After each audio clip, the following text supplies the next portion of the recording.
Hello friends, welcome back my channel. आज मैं यहाँ पे आप लोगों के लिए भारतीय राष्ट्रीय कांग्रेस के महत्वपूर्ण अधिवेशन लेके आई हूँ, जो हमारी आगामी सभी परीक्षा के लिए बहुत ज़्यादा इंपॉर्टेंट सिद्ध होने वाले हैं।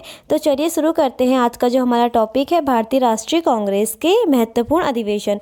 तो इसको शुरू करने से पहले हम यहाँ पे जानते हैं कि भारतीय राष्ट्रीय कांग्रेस की जो स्थापना है वो कब और कहाँ हुई थी।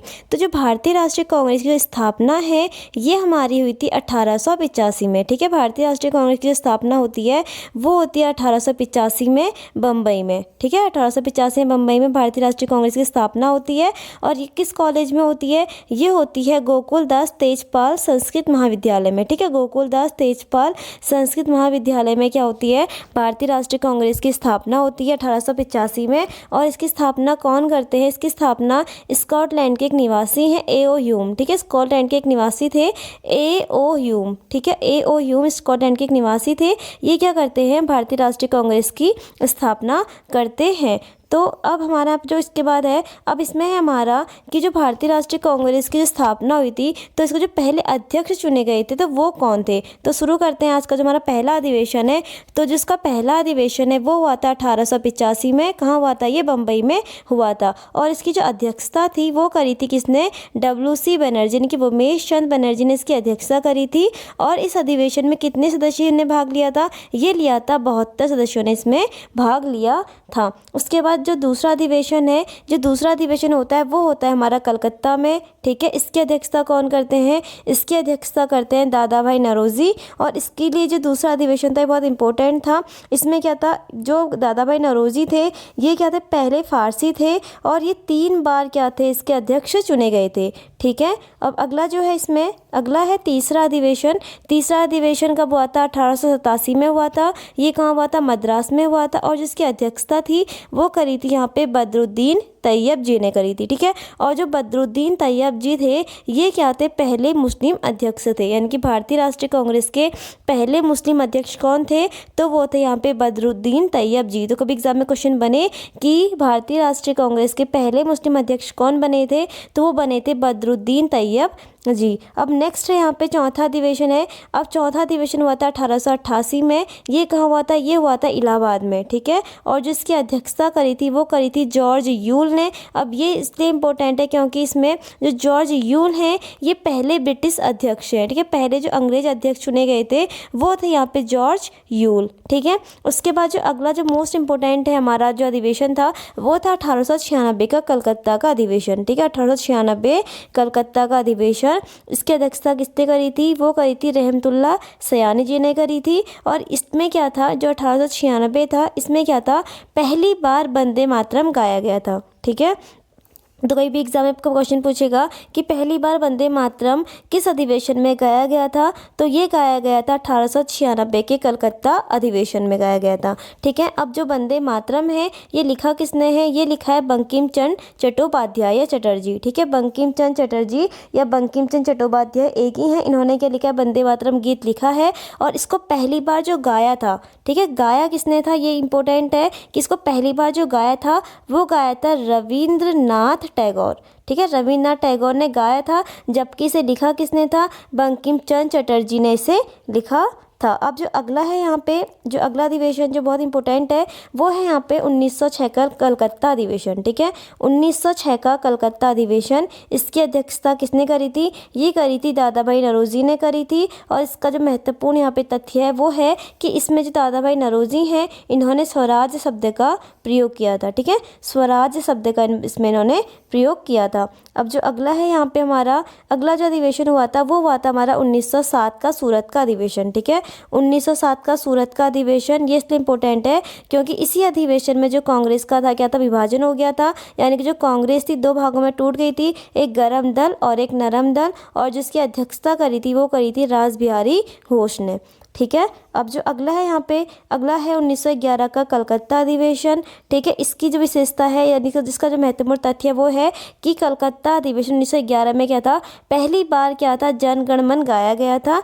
ठीक है, और ये किसने लिखा है जन गण मन? ये लिखा है रविंद्रनाथ टैगोर। ठीक है, रविंद्रनाथ टैगोर ने क्या लिखा है, जनगण मन लिखा है। और इसे पहली बार कब गाया गया था, इन्होंने ही गाया था। ये गाया था कलकत्ता अधिवेशन में 1911 में। ठीक है, अब जो अगला है यहाँ पे हमारा जो अगला अधिवेशन है वो है हमारा 1916 का लखनऊ का अधिवेशन। ठीक है, लखनऊ अधिवेशन 1916। अब इसमें क्या हुआ था, इसमें जो 1907 में गरम दल और नरम दल अलग हो गए थे, तो लखनऊ अधिवेशन में क्या था, गरम दल और नरम दल दोबारा से क्या हो गए थे, दोबारा एक हो गए थे। और जो इसकी अध्यक्षता करी थी वो करी थी अंबिका चरण मजूमदार ने। ठीक है, अंबिका चरण मजूमदार ने इसकी क्या करी थी, यहाँ पे अध्यक्षता करी थी। उसके बाद है यहाँ पे कलकत्ता अधिवेशन 1917। अब जो कलकत्ता अधिवेशन 1917 है इसकी अध्यक्षता किसने करी थी, ये करी थी एनी बेसेंट ने। ये बहुत इंपॉर्टेंट है क्योंकि जो एनी बेसेंट थी ये पहली महिला अध्यक्ष थी। ठीक है, भारतीय राष्ट्रीय कांग्रेस की पहली महिला अध्यक्ष कौन थी, वो थी एनी बेसेंट, जो कलकत्ता अधिवेशन 1917 में इसकी अध्यक्ष बनी थी। अब नेक्स्ट प्रश्न है यहाँ पे कि दिल्ली अधिवेशन 1923। अब दिल्ली अधिवेशन 1923 इसलिए इम्पोर्टेंट है कि जो इसकी अध्यक्षता करी थी वो करी थी अबुल कलाम आज़ाद ने। और जो अबुल कलाम आज़ाद हैं ये क्या थे, सबसे युवा अध्यक्ष थे, यानी सबसे कम उम्र में बनने वाले अध्यक्ष थे। और सबसे ज़्यादा बार जो कांग्रेस के अध्यक्ष रहे थे वो कौन रहे थे, वो भी अबुल कलाम आज़ाद ही रहे थे। अब जो अगला है यहाँ पे वो है बेलग्राम यानी कर्नाटक अधिवेशन। बेलग्राम कर्नाटक अधिवेशन 1924। ये इसलिए इम्पोर्टेंट है क्योंकि इसमें महात्मा गांधी क्या थे, अध्यक्ष बने थे। और ये पहली और आखिरी बार थे जब महात्मा गांधी अध्यक्ष भारतीय राष्ट्रीय कांग्रेस के क्या बने थे, अध्यक्ष बने थे। तो ये पूछेगा कि भारतीय राष्ट्रीय कांग्रेस के महात्मा गांधी अध्यक्ष किस अधिवेशन में बने थे, तो बने थे बेलग्राम अधिवेशन, जो कर्नाटक अधिवेशन भी हो सकता है। बेलग्राम अधिवेशन में जो कब हुआ था, 1924 में हुआ था। ठीक है, अब अगला है यहाँ पे कानपुर अधिवेशन। ठीक है, अब कानपुर अधिवेशन इसलिए इम्पोर्टेंट है, ये 1925 में हुआ था। इसकी अध्यक्षता किसने करी थी, वो करी थी सरोजनी नायडू ने। और जो सरोजनी नायडू हैं ये क्या थी, पहली महिला भारतीय अध्यक्ष थी। ठीक है, पहली भारतीय महिला अध्यक्ष कौन थी, वो थी सरोजनी नायडू। जबकि जो एनी बेसेंट थी वो पहली महिला अध्यक्ष थी। ठीक है, भारतीय नहीं थी, वो पहली महिला अध्यक्ष थी। और कभी एग्जाम में क्वेश्चन पूछेगा कि पहली महिला भारतीय अध्यक्ष कौन थी, तो वो कौन थी, सरोजनी नायडू थी। अब जो अगला है यहाँ पे वो है लाहौर अधिवेशन 1929। ठीक है, लाहौर अधिवेशन 1929 जो इसकी अध्यक्षता करी थी वो करी थी जवाहरलाल नेहरू ने। ठीक है, इसमें क्या था, जो लाहौर अधिवेशन था इसमें जो जवाहरलाल नेहरू थे इन्होंने पूर्ण स्वराज को क्या बनाया था, लक्ष्य बनाया था। और वो लक्ष्य कब रखा था, 26 जनवरी 1930 क्या रखा था, इन्होंने इसको लक्ष्य रखा था। तो कभी एग्जाम में क्वेश्चन पूछेगा कि पूर्ण स्वराज को लक्ष्य कब किस अधिवेशन में रखा गया था, तो वो रखा गया था लाहौर अधिवेशन 1929 में, जिसकी अध्यक्षता कौन कर रहे थे, जवाहरलाल नेहरू इसकी अध्यक्षता कर रहे थे। अब नेक्स्ट है यहाँ पे कराची अधिवेशन।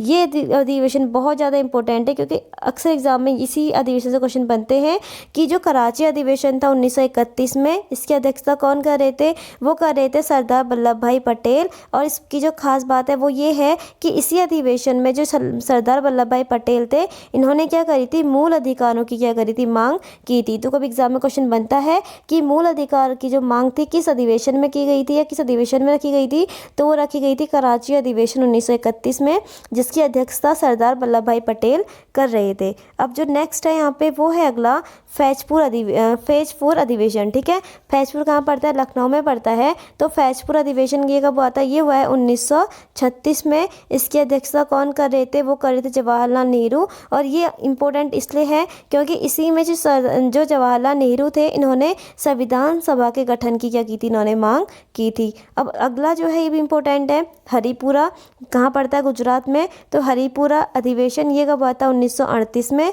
इसकी अध्यक्षता किसने करी थी, सुभाष चंद्र बोस ने। ठीक है, ये किसने यहाँ पे सुभाष होना चाहिए था, सुभाष चंद्र बोस ने क्या करी थी, इसकी अध्यक्षता करी थी। उसके बाद जो अगला है यहाँ पे वो है अगला है त्रिपुरी अधिवेशन। ठीक है, त्रिपुरी कहाँ पड़ता है, मध्य प्रदेश में पड़ता है। ये त्रिपुरा नहीं त्रिपुरी है, ये मध्य प्रदेश में पड़ता है। इसमें क्या था, जो इसकी अध्यक्षता थी वो करी थी यहाँ पे डॉक्टर राजेंद्र प्रसाद में। ठीक है, अब इसी जब ये त्रिपुरी अधिवेशन हो रहा था इसमें क्या हुआ था, इसमें त्रिपुरी संकट हुआ था, यानी कि महात्मा गांधी और सुभाष चंद्र बोस के विचारों के बीच में क्या हो गया था, मतभेद हो गया था, जिसके कारण क्या हुआ था, सुभाष चंद्र बोस ने इस्तीफा दे दिया था। बाद में अध्यक्ष इससे बनाया गया था, डॉक्टर राजेंद्र प्रसाद को इसका अध्यक्ष बनाया गया था। ठीक है, अब अगला है यहाँ पे अगला है 1940 से 1946 तक, ठीक है, यानी कि 1940 से 1946 तक जो यहाँ पे इनके अधिवेशन की जो अध्यक्षता करी थी वो करी थी यहाँ पे अबुल कलाम आज़ाद जी ने करी थी, ठीक है। अबुल कलाम आज़ाद ने क्या करी थी, 1940 से 1946 तक भारतीय राष्ट्रीय कांग्रेस के अध्यक्ष की अध्यक्षता करी थी, ठीक है, अधिवेशन की अध्यक्षता करी थी। और इसमें जो अब मैंने अभी पहले बताया था कि जो अबुल कलाम आज़ाद हैं ये सबसे ज़्यादा बार चुने गए क्या थे, अध्यक्ष चुने गए थे। तो ये थे हमारे बहुत इंपॉर्टेंट फैक्ट भारतीय राष्ट्रीय कांग्रेस के अधिवेशन से। अक्सर इन्हीं में से क्वेश्चन बन के आता है। अगर ये आप लोगों को पसंद आए तो प्लीज़ एक लाइक ज़रूर करिएगा और अपनी राय कमेंट बॉक्स में ज़रूर दीजिएगा कि आपको ये कैसा लगा। धन्यवाद। कल फिर मिलते हैं ऐसे ही नए प्रश्नों के साथ, तब तक के लिए धन्यवाद।